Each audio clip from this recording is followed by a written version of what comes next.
at the same time as the Angeloni report is coming out, highlighting that police are not yet doing anywhere near enough to tackle violence against women and girls, at the same time the government has a crackdown, a Christmas crackdown on crime in town centres, getting police out on the streets. Really? And, yeah. Well, that'd be Have novel. you noticed? That'd be novel. I haven't seen one. Really? Not one. So, are you against it? I do think it's a gimmick. It's a gimmick. Why are we having a crackdown at Christmas? What about at Easter? What about in the summer? Well, funny enough, Burglary they is did a do big one in problem. the summer. Did they? Did it make any difference? And they claim it did. So it's a crime-fighting blitz with police patrolling high streets. These are the words of the Home Secretary, Shabana Mahmood. This is part of our wider plans to fight crime, with 3,000 more police on the beat by the spring to catch criminals and make our communities safer. And it builds on the success of the Safer Streets Summer Initiative, with a particular focus on tackling retail crime, so shoplifting, which we know has become a scourge, particularly for shop owners and shopkeepers, and persistent antisocial behaviour and violence against women and girls. Andrew, you can be critical, but surely this is a good idea. Yeah, let's have it all year round. Yeah, it shouldn't just be for Christmas. No, that's my point. It's a good soundbite, good headline. Of course we want to stop this splurge in street crime and shoplifting, but every local shop near me now has a... Security guard? Yeah. Yeah. Every single one. I went into because shoplifting has become an epidemic. I went into my local Sainsbury's yesterday for a bag of sweets, and even Revels, which are £2.50. It wasn't the biggest bag, it's a little medium bag, has a security tag on it. They're one of those yellow security tags which gets cancelled once you pay. They saw you pay for it. No, but there is a serious issue with shoplifting, because you get a lot of Christmas markets. Which is why I think there's now a blitz on street crime, because they attract more people coming around. But you're right, it should be all year round, but there isn't the resources. But you find if you flood the zone with officers and you back it up, you can reduce crime at the time. And more people go out shopping, more people will be in shopping centres, so it's kind of reassurance. But you're right, you need the resources. We are where we are. You need more officers. You need them better deployed. It's how they're deployed as well. It's better to do this than this than not. There is a policy argument, though, for this kind of thing. I was saying earlier that when I was at the education, we did this with the Home Office around children and crime and antisocial behaviour for being out on the streets.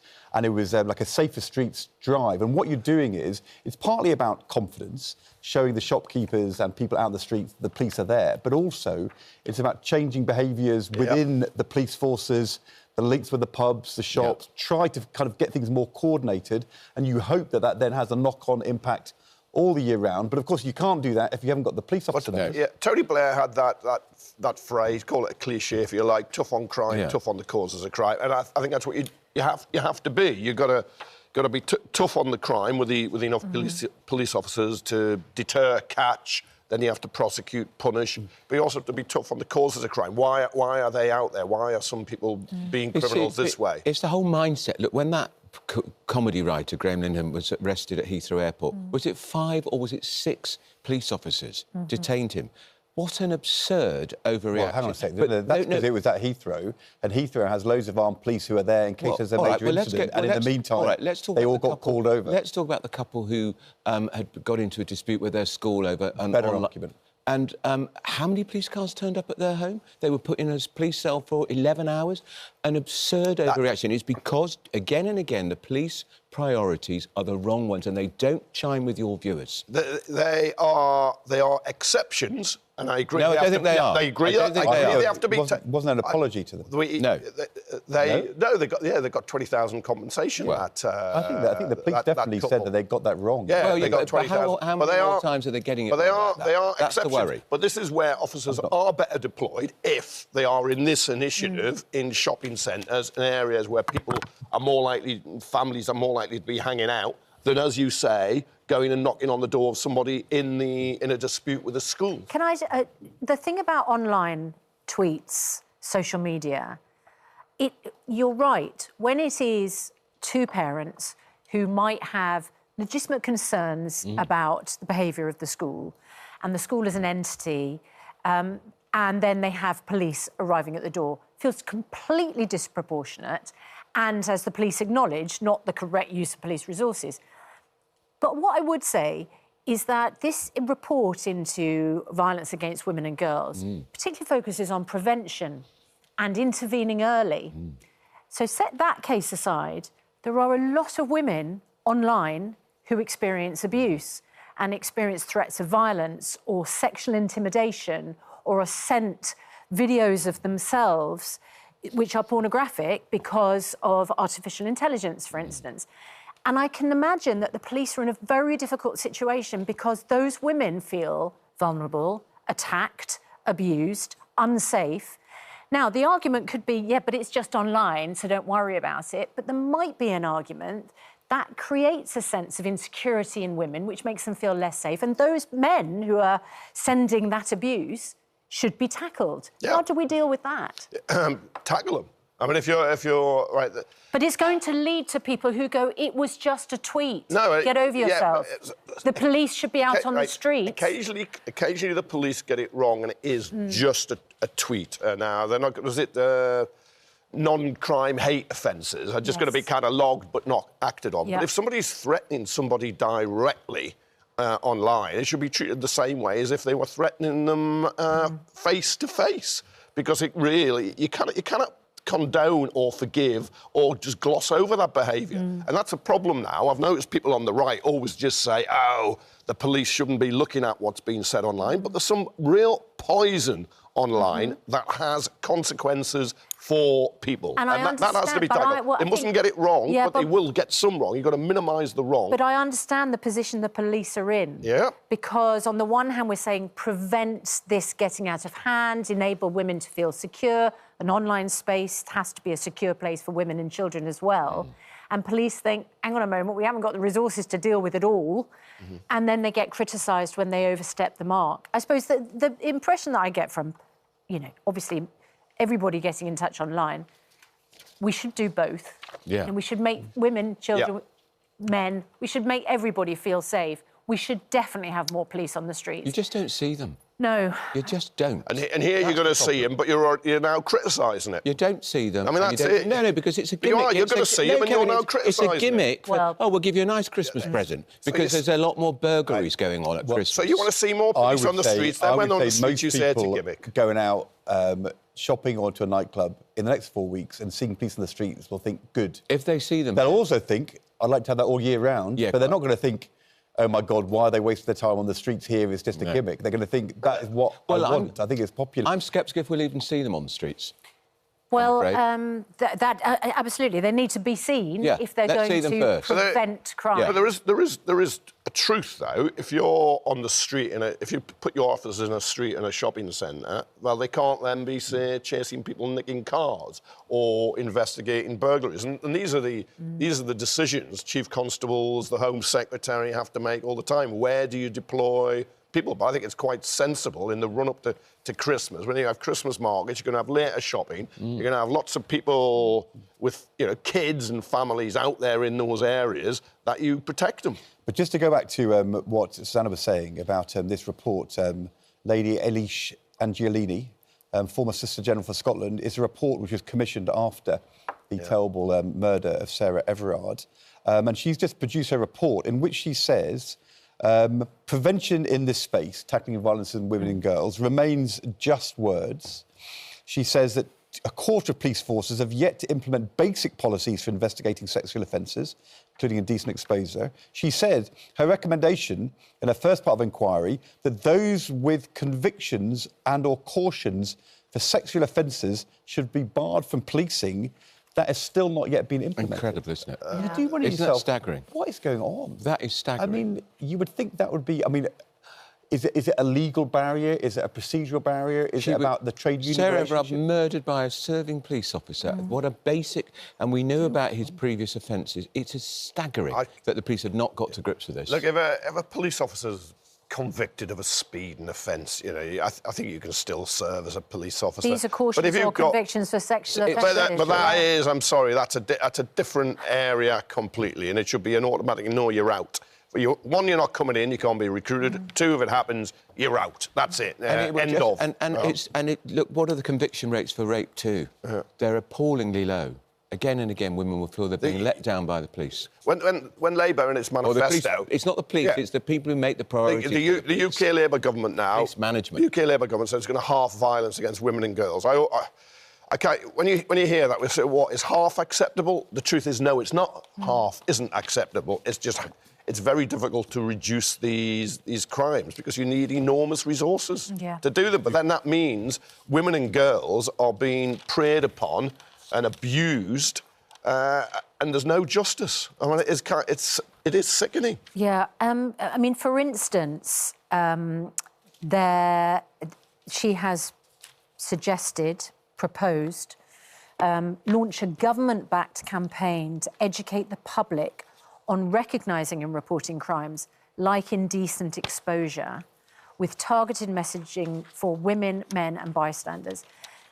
On indecent exposure, I know of a case where a woman experienced that and she told me about it. She reported it to the police and it was in a public area, in daylight, and the police said, well, can you identify the person? And of course, no, you're in such shock, she said, that there's no way you could identify them. And what then does a woman do? Because a woman wants to get out of there, doesn't want to go back with police and go round identifying who it might have been. The issue for me is, what person in a public place is committing indecent exposure? Yeah, I mean, what does a targeted campaign to men achieve? Yeah. Because what do you tell a man? Don't indecently expose yourself. You shouldn't have to tell him that, should you? Right? I kind of feel I'm at a loss to know what we do in those cases. And the worry is if they're so emboldened or sick in whatever way to expose themselves in a public place, it can escalate to even more serious crimes. Right. But it is. That was Everard's killer. But my first, my first question to the police there would be: was there any CCTV if it's a public place? Because I'm in favour of CCTV. I know there's a civil liberties issue around it, but I'm in favour of it. I'm in favour of using facial recognition technology, and I know there are problems with it. And if you're black, you're more likely to be misidentified, and if you're white, that has to be tackled because you can't. Somebody who exposes himself to a woman and is getting off in that some way and having that power, knowing it will intimidate and frighten the woman, and that gives them some type of pleasure, gratification, is terrible. And let me just tell you about this story. Pursue it. I understand why the police, sometimes say we haven't got the resources to do that. I understand it because they're dealing with... Let me just tell you about this story. With rapes as well, which are more serious. Page 13 of today's Mail. Page 13 of today's Mail. Events in the last few days. A senior police commander who sent a picture of his private part to a junior female officer. He's avoided being sacked by retiring hours before the disciplinary hearing. Chief Superintendent Rob Cousin was suspended on full pay in 2022 in his job in charge of Manchester Division of the police. He spent 3 years denying any wrongdoing, and then at the last minute, he admitted wrongdoing and then retired, and the disciplinary hearing took place in his absence. 10 hours later, after he had just retired, they've said, the person investigating, former Chief Constable of Warwickshire Police, said Cousin was guilty of a clear case of gross misconduct and would have been dismissed without notice had he not already left the force the night before. You wondered to yourself, if that can happen over 3 years with a senior police officer sending pictures of his private parts to a junior officer, and for 3 years he's on full pay, and then he's allowed to retire, and therefore there isn't accountability. And then we ask the question, why is our society and our police force not taking seriously violence against women and girls? And indecent exposure. What is going on? He should have been out of his uniform meeting. And why isn't he, by the way, going to be charged with a criminal offence? Is it not a criminal offence? It must be a criminal offence. Yeah, right, I understand. And if it isn't, it should be. I understand you can't fire somebody who's quit, but unless you can do it in some... why did it take 3 years? Unless you can do it in some retrospective way. So if they go for another job and they want a reference, you can say they were... the night before the hearing. They were fired. Cynical. But But there are two other questions. Advised by a lawyer. You've raised one quite rightly. Yeah. Is there being a criminal charge? But the second is, why can't you pursue their pensions? Now, if you as the employee have paid in, that is your money. I accept that. But the employer has paid in. We, the taxpayers, through the police force, have paid in their pensions. Why can't you go after some of that if they've left in disgrace like that with We've also had a the serious independent charge? police, the independent office of police conduct. Their report into Hillsborough. It's taken them 14 years to do this investigation. They found that the 12 police officers, most of them senior, would have faced disciplinary cases of gross misconduct if they were still serving. But it's taken 14 years, and they were senior then, and of course they've retired. You know, what signal does it send? I know. If the police complaints process takes, in this case, 14 years, in that case, 3 years, I mean, why couldn't you have investigated this Manchester police leader in 3 months, not 3 years? I mean, David... And how can you have rules to say, we suspend your power to resign until we finish the hearing? It doesn't... I mean, it just makes people feel as though there's not proper accountability or seriousness in the police. It's not serious enough. They don't take it seriously. They don't. I think the wheels have to move even quicker with the police, frankly, because they are the upholders of the law. They're meant to be enforcing the upholding of the law. You mentioned Hillsborough. Why did it take 14 years for the Independent Police Complaints Commission to take so long? Well, hang on. It was in 1989. Yes. So 36 years ago this happened. 14 years since they started the investigation. Yeah. I remember, from my time as a Member of Parliament, dealing with the police complaints process was a nightmare because it was opaque, distant, incredibly time-consuming, and we could never... I mean, I had conversations with Theresa May when she was Home Secretary about a case of one of my constituents. I said to her, I wrote her a letter, why can't you intervene and just make them do the job of this investigation? And she would say, well, out of my hands, you know, nothing to do with me, it's an independent process. But independent processes which fail victims, undermine trust and confidence in the police force, is massively not in the police's interests. They've got to get a grip. No justice, and it happened nearly 40 years ago. It's shocking. 97 Liverpool football fans were unlawfully killed, and nobody has been successfully prosecuted. And as Margaret Aspinall, one of the leaders of the campaign, said, those 12 officers, including 2 from the West Midlands force that was supposed to investigate the South Yorkshire force, they got to grow old. Some of them died at home. Didn't happen to any of the 97 who were killed, and their families have had to fight every step of the way to try and get justice. In the end, justice they will not get. It's beyond them. I just find it's a scandal. It's an absolute scandal and a stain on the entire system. There is a police reform white paper with government plans for police reform coming up. I just think they've got to grip this question of how you investigate failures within policing, and it's got to be faster and more professional and more transparent, because at the moment I just find it very upsetting. Yeah, I mean, David Lammy was banging on yesterday about why we need to get rid of some jury trials to speed up court cases and convictions. What about right under his nose, the police? Yeah. And it's a disgrace. But also at the same time, the police forces are having difficulty attracting sufficient numbers of high-calibre. And we know with them... And that's because there are enormous responsibilities on you if you're a police officer, and quite rightly. And quite frankly, the pay isn't great. And we know with Mark Rowley, the police commander in the Met, who came in to turn things round, continually complaining that it is too hard for him to have the legal remedy in order to actually take the action against police officers he wants to remove from his own force. So I have a lot of sympathy with the police chiefs, but I think that the police complaints process and the powers is just not working. But a lot of other police officers really hate it because they know they get marked. They're seen in the same line as the bad. Just you mentioned Margaret Aspinall, of course. Her son James was 18 when he was killed at Hillsborough, when those fans were crushed at the Sheffield Wednesday ground in the FA Cup semi-final, Liverpool against Nottingham. She said, in response to the report yesterday, how lucky are they to have died in their own home, not traumatised like we all were. The youngest who died at Hillsborough was 10. How lucky are they to grow old? I'm so angry with their response. I mean, she has been the most extraordinary campaigner, but the sense of injustice. It's a scandal. Must break their hearts every single day. There's no justice for the people who died. Her families. Her dignity and reasonableness is beyond me when what she's endured personally and they have collectively. It must keep these families awake every night. Yeah.